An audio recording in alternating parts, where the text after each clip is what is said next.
काथा colour के चुना जस गोर भइल गलिया निखर के होठो पर लिपस्टिक बा काथा कलर के चुना जस गोर भइल गलिया निखर के तोहर साबा विचार आवा हो जाना पर मौका मिली त चूकब ना सुना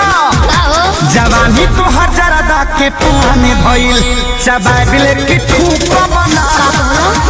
जवानी तो हजारदा के पान भइल चबाइले की ठूक बना भोर जतनी करे जाओ जोर जइबो म्यूजिक बाय आर्या शर्मा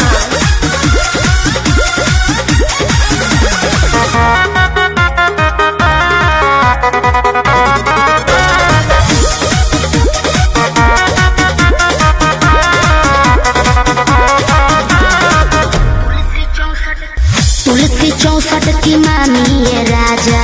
भइल बा मोर अंगड़ाई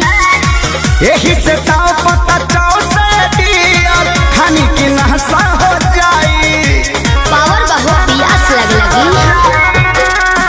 तुलसी 64 की मामी ये राजा भइल बा मोर अंगड़ाई यही से ताव पता चाव से दिया खानी की नहसा हो जाई तू करो न फील मन भइल बगिल पानी डलबा त सुख बना अच्छा हाँ जवानी तो हजारदा के पुराने भइल चबाइले की ठूक बना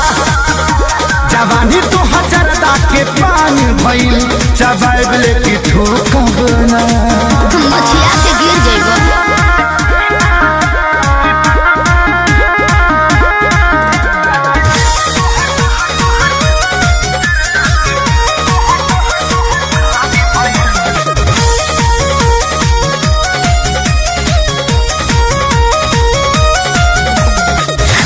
बनी कलकत्ता के भइल तोहरे ला कटल सुपारी